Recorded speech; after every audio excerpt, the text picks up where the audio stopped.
오늘은 사도행전 15장 1절서부터 35절의 말씀을 가지고 부흥의 걸림돌이라고 하는 제목으로 여러분들과 함께 말씀을 나누겠습니다. 저는 이제 농사를 지어보지 않아서 잘 모르지만 언젠가 이 밭농사를 하시는 분에게 들었는데, 이 밭농사를 성공적으로 잘 하려면 둔덕을 잘 쌓아야 되고 고랑을 잘 파야 된다고 들었습니다. 근데 그분이 이야기하기를 둔덕보다도 더 중요한 것이 고랑을 파는 것이라고 이야기하더라고요. 사람들은 둔덕만 잘 쌓으면 된다라고 생각하는데, 예상외로 이 고랑이 잘 파져야 이 작물이 잘 자라고 작물이 썩지 않는다라고 합니다. 왜냐하면 고랑을 잘 파지 않으면 비가 왔을 때 그 물이 계속해서 그곳에 고이게 되고, 그래서 그 고인 물로 말미암아서 작물이 쉽게 썩는다라는 거예요. 근데 생명의 이치가 거의 똑같습니다.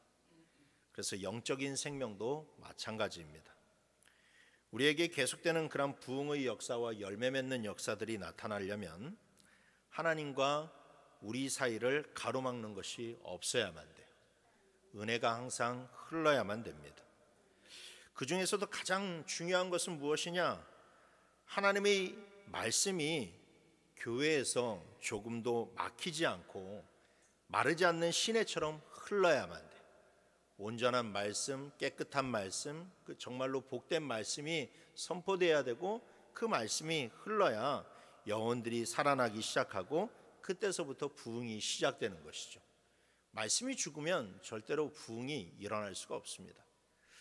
그런데 이 하나님의 은혜는 아주 생각지도 못한 것에 의해서 막히는 경우도 종종 있습니다. 즉 복음이라고 하는 혈관에 다른 것이 겹겹이 쌓이기 시작하면서 영적인 동맥경화가 나타나기 시작한다라는 거예요.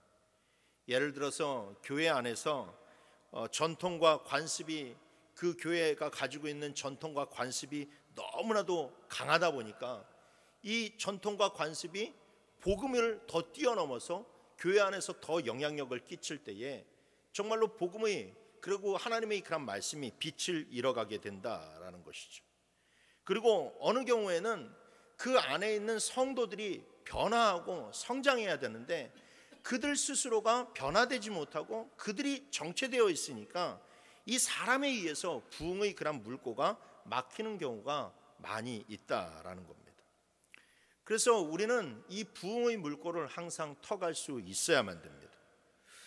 바울과 바나바가 우리가 지난주에 살펴보았듯이 1차 선교 여행을 마치고 다시 수리아 안디옥으로 돌아오게 됩니다.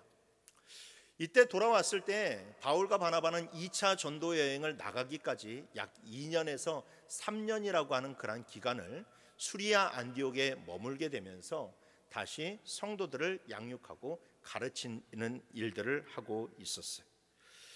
바울과 바나바는 처음에 이 수리아 안디옥으로 돌아왔을 때에 그들이 선교 보고를 하면서 하나님께서 이방인을 향한 복음의 문을 활짝 열어주셨다라고 그렇게 선포하게 되었고, 실제로도 정말로 이 이방인의 그런 세계를 향하여서 하나님의 그런 복음이 뻗어가고 있었고 부흥의 물꼬가 터져가고 있었습니다.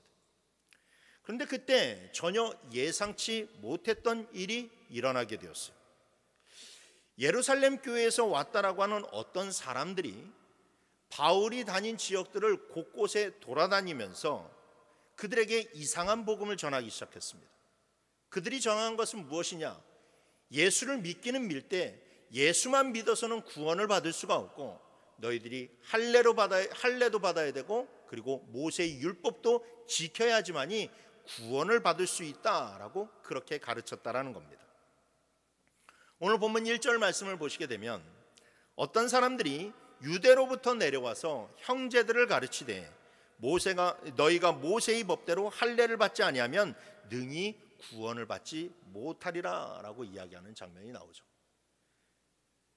여러분들이 성경을 읽으실 때 오늘 이게 사도행전 15장을 읽으셨는데 사도행전 15장을 가리키는 그 15 앞에 여러분들이 혹시 펜이 있으신 분은 거기 앞에다 뭐라고 써놓으시냐면 갈라디아서라고 적어놓으시길 바랍니다. 그래서 사실상 사도행전 15장의 이야기를 우리가 온전히 이해하려면 사실 갈라디아서를 읽고 15장을 읽어야지 더 확실한 이해를 가질 수가 있어요. 갈라디아란 어떤 도시의 이름이 아니라 주의 이름입니다. 주의 이름. 여기 지도에서 보시면 알겠지만 오늘날 투르키예라고 하는 그런 이 나라에서 중부지방에 해당되는 그런 곳이 저 넓은 지역이 바로 갈라디아 지역입니다. 갈라디아 지역. 근데 저 갈라디아 지역에 있는 도시들이 어떤 도시냐?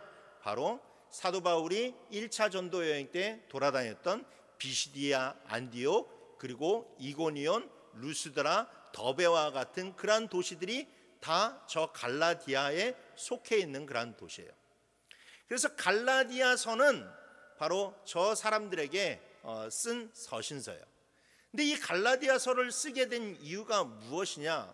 좀 전에 제가 이야기했듯이 이 사도 바울이 1차 전도 여행을 마치고 돌아왔는데 유대에서 왔던 어떤 사람들이 저 갈라디아 지역을 돌아다니면서 그 이상한 복음을 전하게 되니까 바로 그 이상한 복음에 현혹되지 말라고 그 갈라디아 사람들에게 급히 서신을 보낸 것, 그것이 바로 저 갈라디아서라고 할 수 있습니다. 이 사람들이 그렇게 흔들어 놓음으로 말미암아서 정말로 막 부흥의 그런 불길이 막 타오르다가 할례를 받는 이방인들도 있긴 있었지만, 그런데 대다수의 그런 이방인들이 이 할례와 모세의 율법 때문에 믿기를 주저하기 시작했습니다. 그리고 과연 이것을 믿어야 되는가라고 고민하기 시작했고, 더러는 교회에서 떠나는 사람들도 있기 시작했다라는 거예요. 그런데 이 유대에서 온 사람들이 급기야는 그 모든 지역들을 다 돌아다닌 후에 이제는 바울이 있는 이 수리아 안디옥까지 찾아오게 되었고, 오늘 1절에 보는 그 이상한 복음을 또다시 전하기 시작했어요.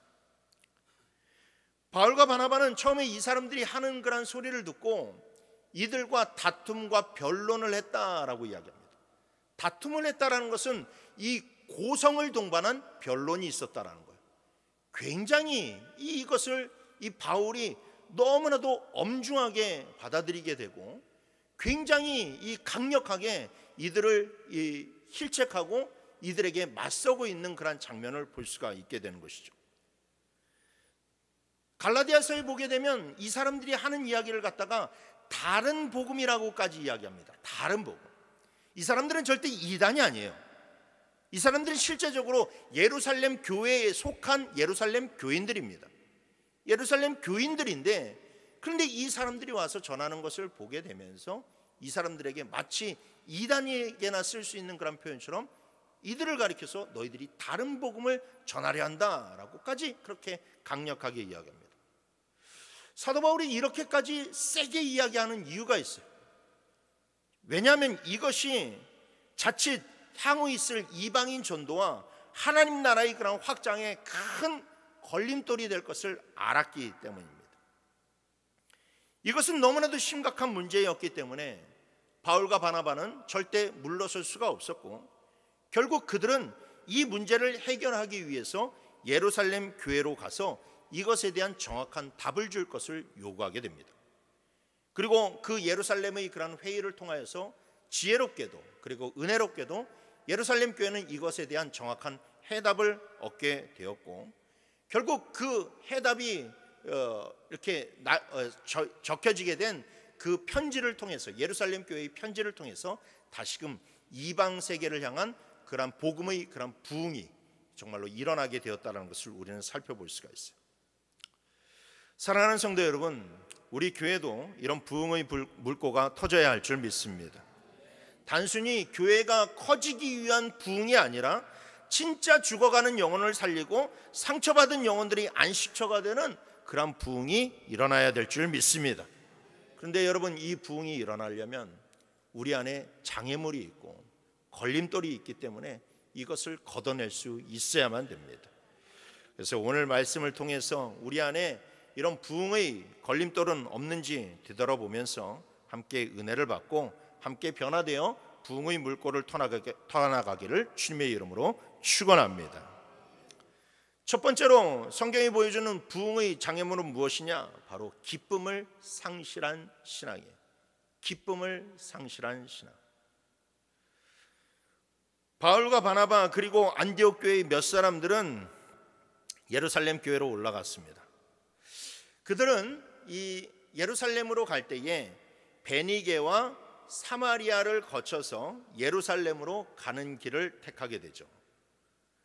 여기 지도에서 보시게 되면 저 맨 위에 있는 곳이 바로 수리아 안디옥이고, 그리고 저 길을 쭉 따라서 갔을 때에 파란색 별표가 있는 곳이 베니게, 그리고 검은색 별표가 있는 것이 사마리아, 그리고 나머지 맨 밑에 있는 초록색이 있는 곳이 바로 예루살렘입니다. 그들이 저 베니게와 이 사마리아를 거쳐서 간 이유는 거기에 교회들이 있기 때문에 그랬어요. 교회들이. 이미 우리가 사도행전 초반에서 살펴보았지만 복음이 스데반의 그런 순교로 말미암아 복음이 막 뻗어나기 시작할 때 저 베니게 지역에도 교회가 세워지게 되고, 그리고 사마리아 지역에도 교회가 세워지게 되었기 때문에 바울과 바나바는 그냥 단순히 예루살렘만 보고 간 것이 아니라 그곳으로 쭉 올라가게 되면서 이 베니게 지역의 그런 믿음의 형제들도 만나고 사마리아 지역에 있던 믿음의 그런 형제들도 만나면서 올라가게 되었습니다. 3절 말씀을 보십시오. 3절 말씀에 보니까 그들이 교회의 전송을 받고 베니게와 사마리아로 다니며 이방인들이 주께 돌아온 일들을 말하여 형제들을 다 크게 기쁘게 하더라라고 이야기하고 있죠. 자, 바울과 바나바는 베니게 형제들을 만났을 때, 그리고 사도 바울을 이 사마리아의 그런 형제들을 만났을 때 무엇을 했느냐? 자기네들이 1차 전도 여행에 있었던 일들을 이야기했어요. 한마디로 말해서 선교 보고를 한 것입니다. 우리가 이렇게 했더니 정말로 이방인들이 그런 마음의 문이 열리기 시작하고 이방인들 가운데서 믿는 자들이 일어나기 시작했다라고 하면서 그런 보고를 했어요. 그런데 그 보고를 듣게 되니까 베니게 교회와 사마리아 교회가 보인 반응은 무엇이었습니까? 크게 기뻐했다라는 거예요. 크게 기뻐했다라는 거예요. 야, 하나님이 복음의 그런 문을 열어주셨구나. 하나님이 나라가 확장되기 시작하는구나. 잃어버렸던 영혼들이 돌아오는구나 라고 하는 그 소식을 들으면서 그냥 기뻐한 것이 아니라 크게 기뻐했다라는 거예요. 크게 기뻐했다라는 거예요. 여러분, 이 영혼이 돌아온다라는 것을 기뻐한다라는 것은 그 안에 성령이 있다라고 하는 증거예요. 왜냐? 영혼이 돌아오는 것을 즐거워하시는 분은 바로 성령 하나님이시기 때문에. 누가복음 15장 7절 말씀에 보니까 내가 너희에게 이르노니 이와 같이 죄인 한 사람이 회개하면 하늘에서는 회개할 것이 없는 의인 99으로 말미암아 기뻐하는 것보다 더 기뻐할 것이다 라고 했어요. 하나님의 가장 큰 기쁨은 무엇이냐? 잃어버렸던 영혼들이 한 영혼이라도 돌아온 것을 아주 크게 기뻐하신다. 그래서 성령에 충만한 사람들은, 그 성령 하나님이 그 안에 내주하는 사람들은 기뻐할 때에 무엇보다도 이 영혼이 돌아오는 것을 기뻐하고 교회가 부흥되는 것을 기뻐한다라는 것이죠. 기쁨의 포인트가 달라요. 기쁨의 포인트가 달라요. 그러니까 제가 여기서 말하는 이 기쁨의 신앙이라는 것은 하나님이 내게 뭐 복을 주셔서 기쁜 것이 아니라, 내 무슨 기도에 대해서 응답을 해주셔서 기뻐한 것이 아니라 하나님이 기뻐하시니까 나도 기쁜 거예요. 여러분, 그 신앙이 있어야만.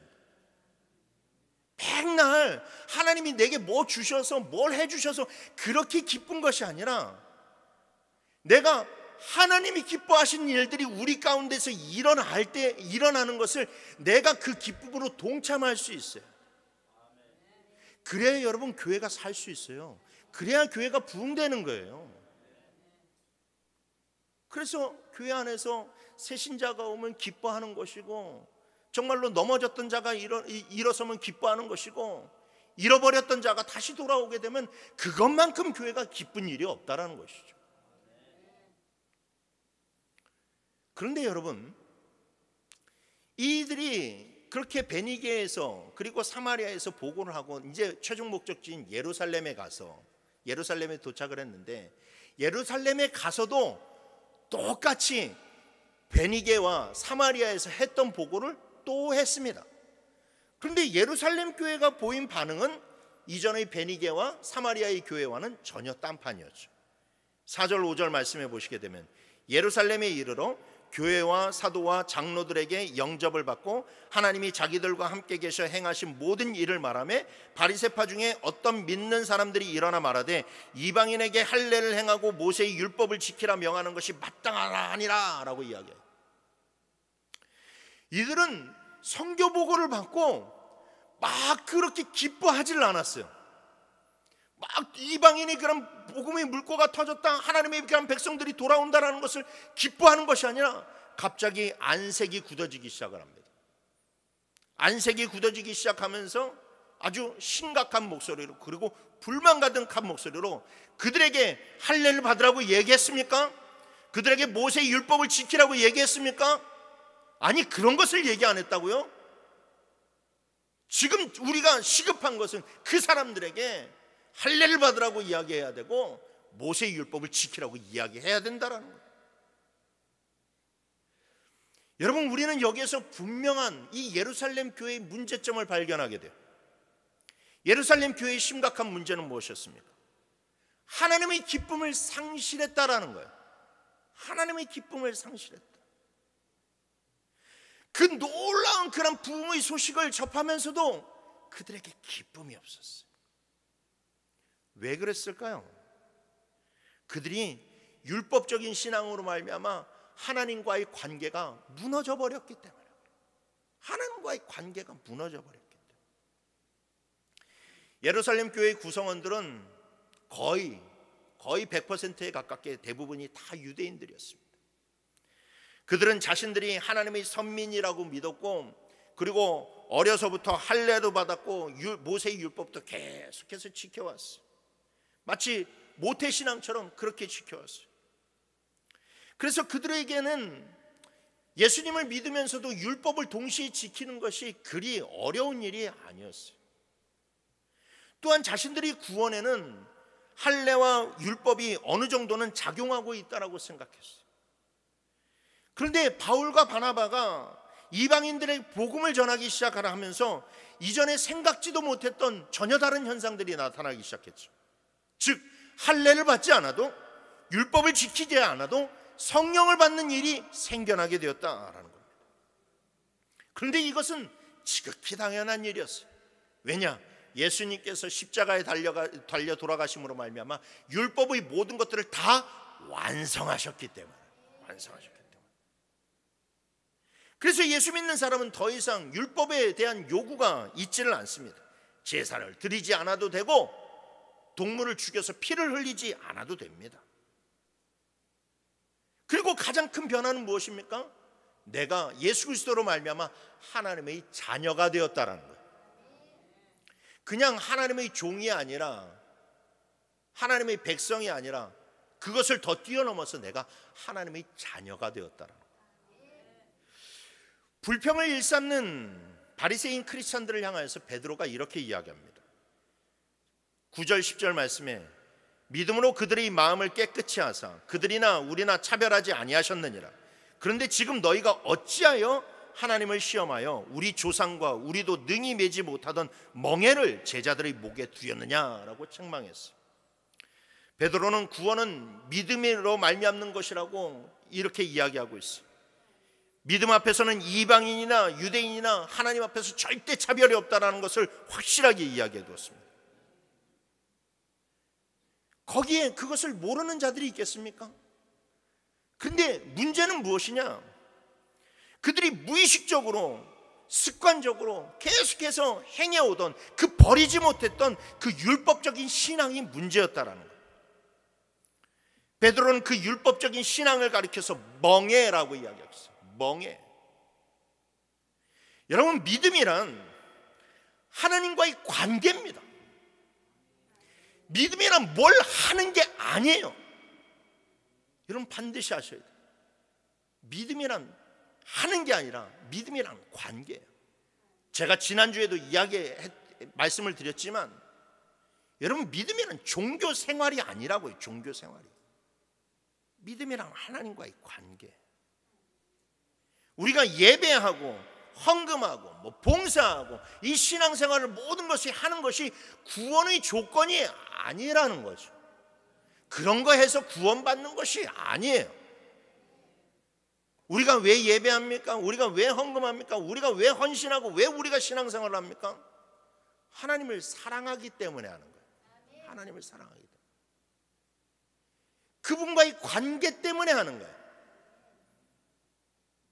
그래서 우리 교회는 이 관계가 제대로 정립되지 않으신 분들에게는 이 될 수 있으면 헌신하는 것은 봉사하는 것은 11조 하는 것은 그런 것은 그렇게 부담 갖지 마시고 먼저 예수 믿기 시작하셨다면 예수님과의 그런 관계를 더 정립시키라는 거예요.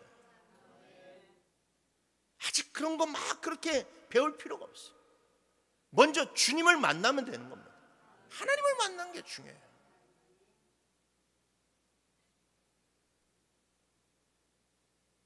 여러분, 회사에서 회사를 경영하는 사장님이 회사의 직원들에게 일을 지시하면 직원들은 그 사장의 지시에 따르게 됩니다.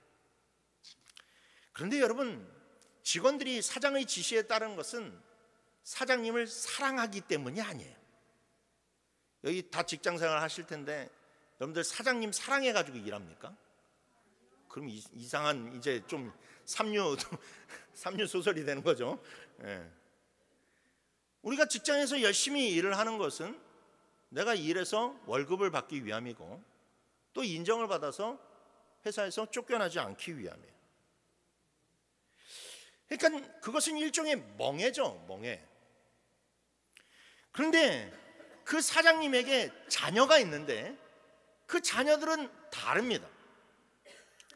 사장님이 와가지고 집에 들어와가지고 자기 자녀에게 이것 좀 해라, 이 쓰레기 좀 비워라. 그러면 싫어, 내가 왜 해? 그러면서 따르질 않아요. 그래서 야, 공부해야지. 아빠는 맨날 잔소리야. 그러면서 문을 쾅 닫고 집에 들어갑니다. 회사에서 그렇게 하면 당장 잘리겠죠. 그런데 그 자녀에게는 어떠한 일도 일어나지 않습니다. 잘리지도 않아요. 왜 그렇습니까? 자녀이기 때문에 그래요. 자녀, 그 관계가 자녀이기 때문에. 그러니까 이것이 그 자녀라고 하는 그 튼튼한 관계가 실수해도 넘어져도 그가 실패하지가 않는 거예요.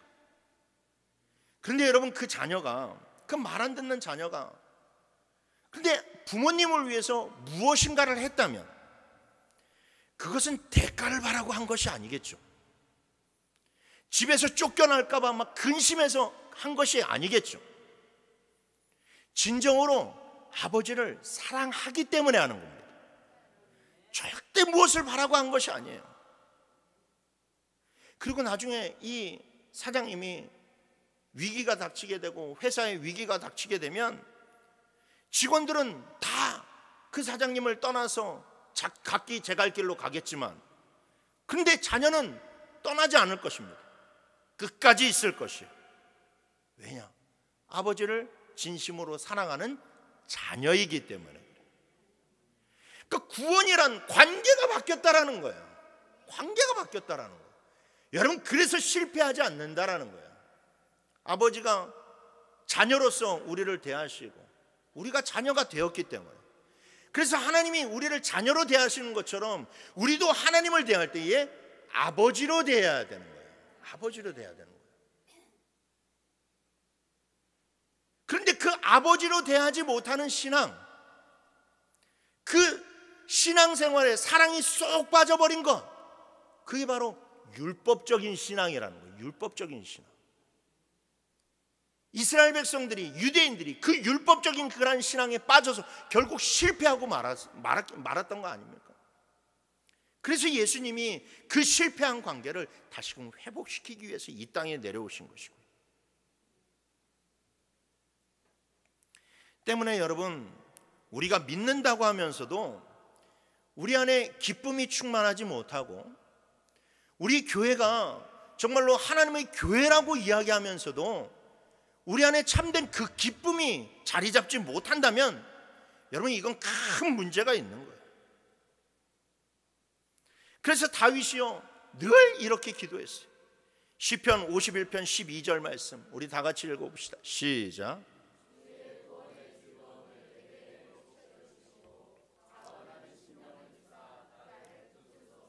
아멘. 다윗은 이런 기도를 정말로 많이 했어요. 시편을 보시게 되면 다윗의 시편이 많이 나오는데 그게 다 다윗의 기도이고 다 다윗의 그런 이 찬양송이에요. 근데 거기 보면 여러분, 다윗이 뭘 주세요 그런 기도 하지 않습니다. 늘 사귐의 기도를 해요. 하나님과의 관계의 기도를 해요. 어떻게 하면 내가 하나님께 더 가까이 갈 수 있겠습니까? 내가 어떻게 하면 하나님을 더 사랑할 수 있겠습니까? 내가 어떻게 하면 이 믿음을 지켜낼 수 있겠습니까? 라고 하면서 그런 기도를 많이 한다는 거예요. 여러분, 기도는 그런 기도를 많이 해야 돼요. 우리가 왜 하나님의 음성이 들리지 않습니까? 왜 하나님과 가까이 있지는 않습니까? 우리의 기도가 너무나도 쓸데없는 이야기들로 가득하기 때문에 그렇죠. 세상적인 이야기, 내 자신의 욕망에 대한 이야기, 이런 것들이 너무나도 많고 진짜 하나님과 교제하기 위한, 그 가까워지기 위한 그런 얘기가 없으니까 그 사이가 가까워지지가 않는 거예요. 여러분, 연애해 보셔서 아시잖아요. 연애할 때에 그 연애하는 그런 상대 앞에서 무슨 대화를 해야 됩니까? 뭐 차 살 거에 대해서 이야기해요. 뭐에 대해서 돈 얘기해야 돼요. 뭐 이야기해요. 여러분, 그런 이야기하면 여러분 가까워질래야 가까워질 수가 없잖아요. 그런데 상대방을 알아가길 원하고 내 속마음을 털어놓고 그 가운데서 위로받고 그런 일, 여러분 그런 기도가 해야 하나님의 마음을 알아가게 되고 그럴 때 우리 안에 하나님의 그런 기쁨이 우리 가운데 넘치게 되는 거예요. 관계가 바로 서야만 된다는 겁니다. 그러니 여러분, 율법적인 신앙으로 인한 멍해를 벗으시길 바랍니다. 여러분, 그래야지 기쁨을 회복해야 내 자신의 신앙에서나 교회나 예배의 그런 사역에서도 기쁨을 회복할 줄 믿습니다. 또한 아직 예수를 만나지 못하신 분들이나 아니면 신앙생활을 얼마 하지 않으신 분들, 그리고 교회에 온 지 얼마 안 되시는 그런 분들에게 신앙의 무거운 짐을 지우려고 하지 마세요. 절대 신앙의 무거운 짐을 지우. 여러분들이 해야 될 일은 그분들이 예수님을 만나도록 최선을 다해서 돕는 거예요. 최선을 다해서 돕는 거예요. 여러분, 내가 예수 만나면요, 여러분 정말로 내 안에 주님을 위해서 뭔가를 하고 싶다라고 하는 마음이 들어요. 내가 예배 나오지 말라고 해도 예배를 나오고 싶은 그런 기쁨이 넘치게 되는 것이고 그런 것이지, 이 예배 그 관계가 없이 자꾸만 이 율법적인 것을 이렇게 지우려고 하면 여러분 그 신앙은 여러분 실패할 수밖에 없고 그런 교회는 여러분 점점 쪼그라들 수밖에 없습니다. 항상 기쁨이 넘치는 신앙 공동체로 소문이나 인생의 참된 기쁨을 잃어버리고 사는 많은 영혼들이 주 앞으로 초청되고 돌아오는 교회가 되기를 주님의 이름으로 축원합니다. 두 번째로 부흥의 두 번째 걸림돌은 무엇이냐? 배려가 없는 신앙이에요. 배려가 없는 신앙. 지난주 서울시 의회 앞에서 100명의 학부모들이 무릎을 꿇는 일이 있었습니다. 이분들이 무릎을 꿇은 이유는 이분들이 모두 다 장애를 가진 아이들의 부모님이에요. 그런데 이 자기 자녀들을 위한 특수 학교를 세우려고 하는데 그 특수 학교가 세워지는 것을 반대하기 때문에 제발 그 특수 학교가 세워지게 해달라고 사람들 앞에서, 그리고 그것을 결정하는 서울시 의회 앞에서 저렇게 무릎을 꿇고 있는 것이죠. 지역 주민들은 자기 지역에 특수 학교가 세워지게 되면 집값이 내려간다라고 생각했기 때문에 오히려 특수 학교가 세워질 것이 아니라 일반 명문고등학교가 세워져야만 된다라고 그렇게 주장을 하고 있어요.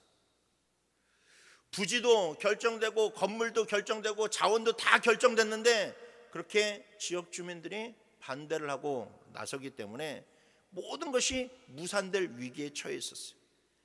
그래서 절박한 부모님들이 그 앞에서 저렇게 무릎을 꿇었어요. 오늘날 정말로 찾아보기 힘든 그러한 행태이죠. 참으로 안타까운 일이고 우리나라가 경제 선진국에 올랐을지는 모르지만 시민의식은 아직도 갈 길이 한참 멀다는 것을 느끼게 되는 사건이었습니다. 그런데 여러분, 교회도 마찬가지입니다. 진짜 아름다운 교회, 진짜 이 깨어있는 그런 교회, 그리고 부흥하는 교회가 되려면 여러분, 무엇보다도 교회는 약자를 향한 배려가 있어야만 돼요. 약자를 향한 배려가 있어요. 교회는 신앙이 단단한 분들도 있고 신앙이 여린 분들도 있습니다. 제가 저번 그 오후 성경 공부 때 말씀드렸듯이 교회는 돌이킨 자와 돌이킬 자들이 함께 어우러지는 것이 교회예요. 돌이킨 자들만 있는 것이 아니라 돌이킬 자들도 있는 것이 교회라는 거예요. 그런데 여러분, 이 서로 다른 믿음을 가지고 있는 그런 사람들이 하나가 되려면 어떻게 해야 되느냐? 서로에 대한 배려가 있어야만 된다는 거죠. 이 배려가 없으면 여러분 절대로 하나가 될 수가 없어요. 그냥 강자만을 위한 그런 교회가 될 수밖에 없다는 거예요. 유대인들만을 위한 교회가 될 수밖에 없고 율법주의자들만을 위한 교회가 될 수밖에 없어요. 여러분, 율법주의 신앙을 가진 사람들이 두드러진 특징이 무엇입니까? 상대방을 향하여서 배려가 없다는 것. 오로지 자기 기준에서만 생각해요. 자기 의의를 드러내면서 남들이 그렇게 하지 못하면 그 사람의 신앙에 대단히 문제가 있는 것처럼 생각합니다. 예를 들어서 자기는 새벽 예배 나오는데 저 사람은 새벽 예배를 나오지가 않으니까 저 사람은 신앙이 한참 멀어서 그렇게 함부로 잣대를 한다라는 것이죠. 여러분, 우리가 신앙생활을 하면서 여러 가지 많은 이야기들을 듣지 않습니까? 어떤 성도가 와서 여러분들에게 힘들다고 이야기하면 왜 힘든지를 공감을 해줘야 되는데, 이 율법주의적인 신앙을 가지고 있는 사람들은 그 사람의 말을 공감해 주기보다는 그냥 너무나도 쉽게 기도하지 않아서 그래, 마음이 약해서 그래 라고 하면서 그냥 자기 마음대로 식대로 그냥 그렇게 답을 줘버립니다. 여러분, 기도하라고 말하기 전에 기도해 주겠다라고 얘기하세요. 누군가에게 쉽게 기도하라고 그렇게 함부로 얘기하지 마세요. 어렵다고 얘기를 들었으면, 힘들다고 얘기를 들었으면 내가 기도해 줄게요, 힘내세요, 그 이야기면 충분합니다. 누가 여러분들에게 고민을 이야기하면 정답을 주려고 하지 말고 얼마나 힘드셨겠냐고 그냥 말만 건네는 것만으로 충분해요. 뭔가 해답을 주려고 하지 마세요. 해답을 주려고 하지 마세요. 그게 여러분 약자에 대한 배려예요. 약자에 대한 배려. 야고보와 다른 성도들은, 이 다른 사도들은 자기들이 중심으로 생각했을 때는 이방인들이 신앙이 한참 모자른 것 같고 그들이 막 할례를 받아야 될 것 같고 그들이 모세의 율법을 지키는 것이 당연한 줄 알았어요. 그런데 베드로의 그런 말을 들으면서 다시 이방인의 입장에서 바꾸어서 생각해 보았어요. 그러니까 자기네들이야 난지 8일 만에 할례를 받았으니까 할례가 얼마나 고통스럽고 얼마나 힘든 것인지를 알지를 못해요. 그런데 이방인의 입장에서 생각해 보니까 야, 할례를 받는 것이 굉장히 힘들겠구나라는 것을 생각했어요. 모세의 율법을 자기네들은 어려서부터 지켜왔으니까 그것이 힘든 줄은 몰랐는데, 그런데 이방인들의 입장에서 생각해 보니까 야, 이것이 저들에게 있어서는 정말로 힘든 일이겠구나, 베드로 사도가 말한 것처럼 정말로 저게 멍해가 되겠구나라는 것을 그제서야 깨우치게 되었어요. 그래서 결국 예루살렘 교회의 그런 최고 지도자였던 야고보는 이런 결정을 내리게 됩니다. 본문 19절 20절 말씀에 그러므로 내 의견에는 이방인 중에서 하나님께로 돌아오는 자들을 괴롭게 하지 말고 다만 우상의 더러운 것과 음행과 목매어 죽인 것과 피를 멀리하라고 편지한다라는 것을 이야기하고 있어요. 야고보가 제시한 해답은 네 가지를 금하는 것이었습니다. 첫째, 우상의 더러운 것을 피할 것. 둘째, 음행을 피할 것. 셋째, 목매어 죽인 것을 먹지 말 것. 넷째, 피를 멀리할 것이라고 하는 것이었어요. 이것은요, 여러분, 이방인이나 유대인이나 서로 배려를 해야 된다는 거예요. 여러분, 이 야고보가 내린 결론에는요, 여러분, 요런 율법만큼은 최소한으로 지켜야 돼라고 하는 그것보다도 그 안에 우리가 서로 배려하면서 신앙생활을 해야 된다라는 것을 의미하는 거예요. 이방인들이 거주하는 곳에는 우상 숭배가 아주 창궐했습니다. 그래서 그 도시에는 이방 신전들이 서 있었기 때문에 항상 그 신전들을 통해서 이 고기들이 나오게 되었고, 고기들이 유통되게 되었고, 또 그 신전에는 항상 창기들이 있었어요. 여사제들이 있었기 때문에 음행이 아주 극심히 심했습니다. 그래서 이방인들이 정말로 건전한 신앙을 세우려면, 그 신앙을 지키려면 가장 힘써야 되는 것이 바로 무엇이냐? 이 우상 숭배를 피해야만 되고, 그리고 그 음행을 멀리해야만 된다라는 것이었어요. 그래서 이 해결책이 정말로 이 유대인, 이 이방인들에게도 걸림돌이 되지 않고 오히려 그들도 흔쾌히 받아들일 수 있는 것이었기 때문에 유대인들이 정말로 이방인들을 배려한 것이었죠. 그런데 이 마지막 다음에 있는 세 번째, 네 번째, 이 피를 멀리하라는 거, 목매어 죽인 것을 먹지 말라는 거, 이것은 한편으로는 다른 유대인들을 위한 것이기도 하였습니다. 이방인들에게는 이 피째 먹는 것, 이 목매어 죽인 것을 먹는 것이 그리 거리낌 될 것은 없었어요. 그런데 여러분, 각자 이방인의 그런 도시에 누구들도 있었습니까? 디아스포라 유대인들도 있었죠. 아직 예수를 믿지 않는 유대인들도 있었어요. 그런데 이방인들을 향해서 복음이 전파되고 이방인들이 그런 크리스천들이 생겨나게 되었지만 결국 그들을 통해서 또 누가 예수를 믿어야 되느냐? 이 유대인들도, 디아스포라 유대인들도 예수를 믿어야만 되는 거예요. 그런데 이방인 크리스천들이 절제하지 못하고 막 피째 먹고 그렇게 정말로 이 목매어 죽인 것을 먹게 되면 또 그때 가서는 누가 시험에 들겠습니까? 유대인들이 시험에 들게 되겠죠. 그러면 복음의 문이 또 막힐 수밖에 없는 거예요. 그래서 야고보 사도는 우리가 이방인들을 배려해야 되고, 그리고 이방인들도 아직 믿음이 서지 못한 저 유대인들을 서로 배려해야만 된다라는 거예요.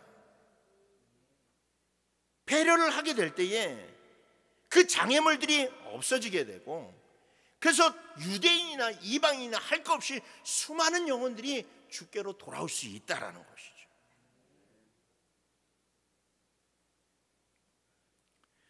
그렇습니다, 여러분. 크리스천에게는 무엇을 하든지요, 자기 판단에 따른 행할 수 있는 자유가 있습니다. 그런데 여러분, 그 자유라는 것은, 내가 자유롭다는 것은 무분별하게 막 뭘 할 수 있다라고 하는 자유가 아니에요. 그 자유는 뭔지 아세요? 내가 악한 것을 이렇게 있었을 때, 악한 것을 알았을 때 법이 없어도 그 악한 것을 행하지 않을 자유예요. 그게 자유예요, 여러분. 우리가 자유하지 않았을 때는 법이 있어야만 됐어요. 율법이라는 것이 딱 있어야 내가 그 죄를 짓지 않을 수가 있었어요. 그런데 예수 그리스도가 우리 가운데 오심으로 말미암아서 율법을 딱 사해 주셨는데, 그럼에도 불구하고 내가 죄를 짓지 않는 거야. 내가 죄를 짓고 싶은 그 충동에서 벗어날 수 있는 거예요. 그게 자유하게 되었다는 거예요. 죄로부터 자유하게 되었다는 거예요. 그래서 여러분, 우리는 충분히 여러분 정말로 복음을 전하기 위해서 절제할 수 있어야만 돼요. 여러분, 세상 사람들이 믿는 데 있어서 가장 어려운 그 문턱이 무엇이냐? 바로 이 무분별한 크리스천들, 이 무분별한 크리스천들 때문에 여러분 복음의 문턱이 너무나도 높아져 버리고 말았어요.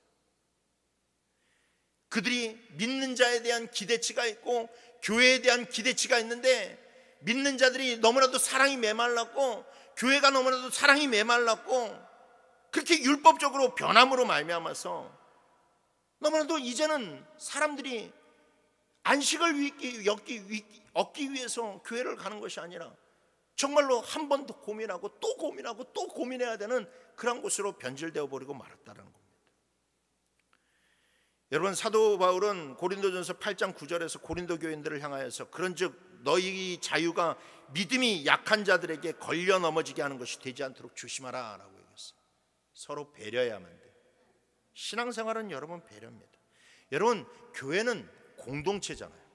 믿음의 공동체잖아요.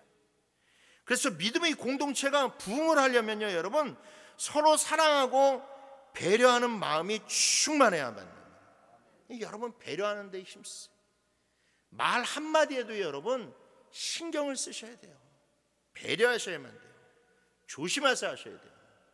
특별히 여러분 교회 안에서 아무리 아는 사람이라도 반말하지 마세요. 반말하지 마세요. 밖에 나가서 여러분들 개인적으로 만날 때는 말을 편하게 할 수 있을런지 모르지만 어쨌든 교회 안에 들어오면요, 여러분 존칭을 쓰세요. 존칭을 쓰세요. 어떤 집사님, 뭔 집사님, 뭔 권사님, 그러면서 여러분 존칭을 써야지. 야 희인아, 야 삼내야. 우리 문삼내 권사님 그런 소리는 안 드시겠구나. 근데 여러분 특별히 젊은 분들이 오셨을 때 여러분 깍듯이 대하세요. 존칭 쓰세요. 우리는 이 교회는요, 여러분 이 믿음의 공동체 안에 들어왔을 때는 여러분 이방인도 유대인도 없고 뭐 연로한 자나 이 연소한 자나 다 주 안에서 하나입니다. 근데 이 하나가 되려면 여러분 서로가 존중해야 돼요. 서로가 젊은 사람도 어르신들을 공경해야 되고 또 연세 있으신 분들도 또 다른 분들을 공경하고 서로 섬겨야 돼요. 그럴 때 여러분 아름다운 공동체가 될 수 있지. 새로운 성도가 딱 들어왔는데요, 여러분 막 먹을 때 야 이거 가져와, 뭐 저거 해, 막 이러면 여러분 막 당장 뛰쳐나가고 싶은 그런 교회가 되는 거예요. 여러분 얼마나 여러분 끔찍한 교회인 줄 아십니까? 우리가 보기에는 가족 같은 교회인지 모르겠지만 흔히 요즘 뭐 젊은 친구들 같은 그 교회가 되는 거예요. 여러분 가족 같은 분위기가 절대 좋은 게 아니에요. 여러분 항상 배려해야 돼요. 항상 조심해야 되고, 형제가 있어도 여러분 형제가 있어도 서로 교회 안에서는 존칭을 써가면서 배려해야만 됩니다. 그럴 때 여러분 말 한마디 하나가, 행동 하나가 정말로 부흥의 그런 장애물이 되지 않고 부흥의 물꼬가 터지게 될 것입니다. 우리가 서로 배려하는 신앙으로 그렇게 부흥의 물꼬를 터나가기를 주님의 이름으로 축원합니다. 마지막 세 번째 부흥의 장애물은 무엇이냐? 깨닫지 못하는 신앙이에요. 깨닫지 못하는 신앙. 교회 부흥의 이 예루살렘 교회는 결정된 사항을 아예 편지로 써서 이방 교회에 보내기로 했습니다. 언제 또 이상한 사람들이 가서 또 이상한 말을 할지 모르니까 아예 예루살렘 당회의 도장이 찍힌 그런 편지를 이방인 각 교회에 보내서 진짜 믿음은 율법이 아니라 바로 이 온전한 예수 그리스도를 믿는 믿음으로 사람은 구원을 받을 수 있다는 것을 확인시켜 주었습니다. 그리고 그 편지에는 이렇게 기록되어 있죠. 28절에 보시게 되면 성령과 우리는 이 요긴한 것들 외에 아무 짐도 너희에게 지우지 아니하는 것이 옳은 줄 알았다라고 얘기합니다. 여기서 여러분 중요하게 우리가 볼 표현은 옳은 줄 알았다라고 하는 표현입니다. 이게 헬라어로서 더 정확한 해석은 무엇이냐? 이것이 옳다는 것을 이제야 우리가 깨닫게 되었다라는 거예요. 이것이 옳다는 것을 이제야 우리도 깨달아 알게 되었다. 즉 예루살렘 교회도 이번 일을 통해서 무엇이 본질이고 무엇이 비본질적인 것인지를 깨닫게 되었어요. 그리고 이것이 의미하는 것은 무엇이냐? 아무리 하나님의 그런 성도라고 해도, 그리고 아무리 성령 받은 사람이라고 해도 처음부터 다 아는 것이 아니라 깨달아 가야만 된다는 것을 이야기해 주고 있어요. 중세의 유명한 신학자였던 안셀름이라고 하는 신학자가 있습니다. 근데 안셀름이라고 하는 신학자가 이야기하기를 나는 알기 위해서 믿는다라고 하는 말을 남겼어요. 나는 알기 위해서 믿는다. 그만큼 우리들이 믿음의 영역에는 모르는 것이 더 많이 있다라는 거예요. 더 많다. 그래서 우리는 믿음 생활을 하면서 여러 시행착오와 그리고 여러 과정들을 겪어서 우리 신앙은 성장해요. 그래서 그런 모습을 가리켜서 무엇이라 이야기하느냐? 성화라고 이야기합니다.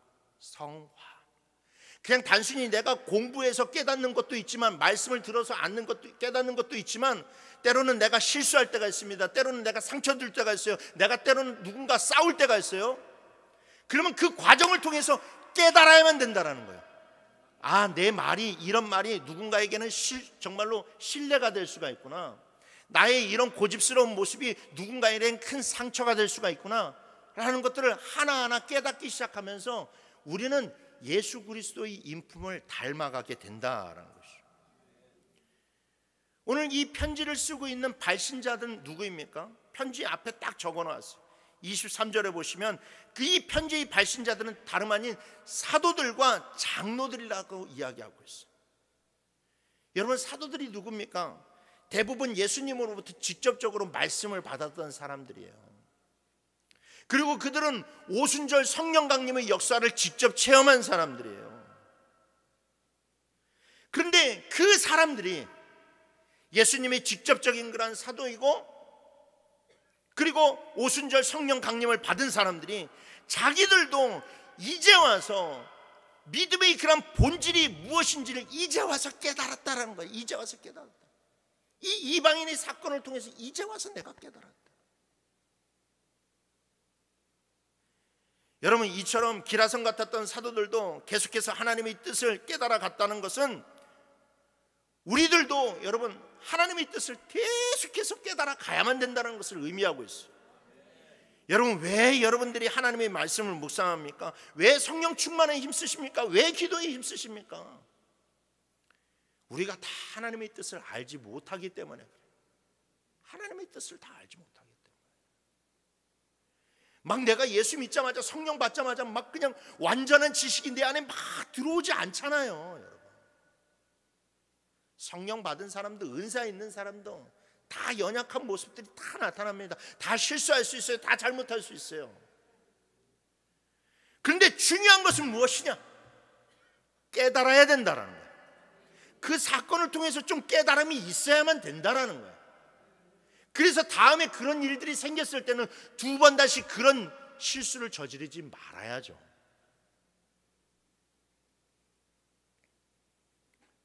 그래서 여러분, 우리는 항상 내가 무지하다는 것을 인정해야 돼요. 여러분, 자기가 뭐 다 아는 것처럼 여러분 행동하는 사람은요, 여러분 분명히 실수를 저지릅니다. 그런 사람들이 여러분 율법적인 그런 이 신앙에 빠진 사람이에요. 자기가 지키지도 못하면서 남에게 이거 해라 저거 해라 지키는 그런 사람들이 다 그렇다는 거예요. 자기가 얼마나 무지한지를 깨닫지 못해요. 근데 여러분, 진짜 진정한 성도는요, 여러분 자기가 무지하다는 걸 알아요. 자기가 한없이 부족한 죄인이라는 것을 알아요. 그래서 매 삶 가운데서 그런 것을 배워가려고 노력을 합니다. 그러니까 그런 분들의 그런 신앙은 점점 성장해 가는 거예요. 그런데 여러분, 제가 목회하면서 제일 안타까운 성도님들이 있어요. 깨닫지 못하는 성도들. 본인 때문에 사건이 생기고 본인 때문에 상처를 받는데 그 일을 통해서 깨닫지를 못해요. 그러니까 그분이 가는 곳은 맨 만났다 하면 상처야. 만났다 하면 분란이 생겨. 그분만 들어갔다 하면. 깨닫지 못하니까. 깨달아야 돼. 여러분, 시편 49편 20절 말씀에 뭐라고 이야기합니까? 존귀하나 깨닫지 못하는 사람은 멸망하는 짐승 같도다 라고 얘기했어요. 여러분, 내가 무지한 게 잘못이 아니에요. 내가 부족한 게 잘못이 아니에요. 내가 깨닫지 못하는 게 잘못이에요. 성경에서 수많은 인물들이 나옵니다. 성경의 수많은 인물들 가운데서 성공하는 인물들도 많이 있지만 여러분, 멸망하는 인물들도 참 많이 나와요. 근데 여러분, 망하는 사람들이 공통점이 뭔지 아세요? 깨닫지 못하는 거예요. 깨닫지 못하는 거예요. 우리 하나님은요, 자비로운 하나님이셔가지고 한 번 딱 하면은 너 아웃, 이거 아니에요. 뭐 삼진 아웃, 3번 기회를 주시는 분도 아니에요. 우리 하나님은요, 여러분, 아무리 연약하고 못된 사람이라고 할지라도 그 사람에게 많은 기회를 주세요. 그런데 그 수없이 많은 기회를 줌에도 불구하고 그 사람이 결국 깨닫지 못하니까 망하는 거예요. 하나님은요, 바로 같은 사람에게도요 10번의 기회를 주셨어요. 10번의 기회. 그런데 여러분, 바로가 왜 망했습니까? 그 10번의 기회를 받아도 결국 깨닫지 못해서 망했어요. 변하지 못해서 망했어요.